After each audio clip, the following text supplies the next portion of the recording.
When Leaf's illusion vanished, Terra grinned so widely that it almost hurt. "You're in trouble now," she told the cultist whose neck she already had in the crook of her arm. "Hell will claim her place in this realm. She's the likely—" Terra did not listen to the rest of the speech. She picked the man up by his tactical gear and threw him at another cultist who was pointing a gun at her. The idiot managed not to fire his weapon, so his companion merely crashed into him and knocked him down. 3 more cultists were coming for her, but her priority was the 2 tasked with guarding the tourists. If they glanced back and saw the people had vanished, they might think to check the galley.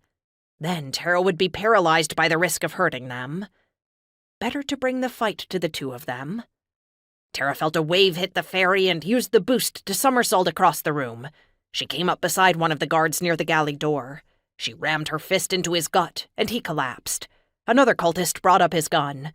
He didn't bother aiming before he squeezed the trigger and fired a hail of bullets across the cafe. Terra's instincts told her to teleport, but she knew better than to do that.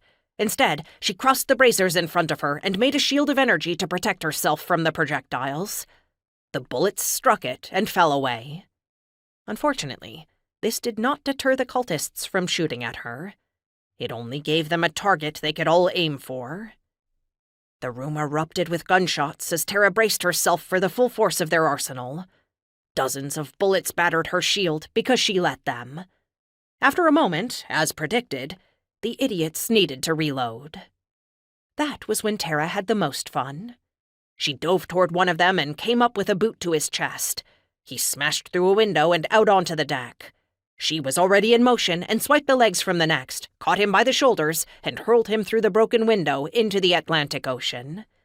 The others were not enthused about fighting this maelstrom of violence, but where could they go? They were the ones who'd chosen to have this battle on a ferry. There was no escape, and no Goodwin to save them. Terra darted toward the next and dropped him with an elbow to the skull. One of the last 2 managed to grab her from behind, but she reached over, grabbed his shoulder, and hurled him in front of her. She had fully accepted the strength the bracers gave her. So did the last remaining cultist. He watched what she did to his allies, then promptly turned tail and jumped overboard. Terra turned only to discover another rebellion fomenting in the galley.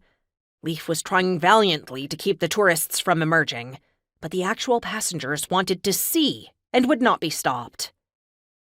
"Aw, man, we missed the choreography!" the birder cried.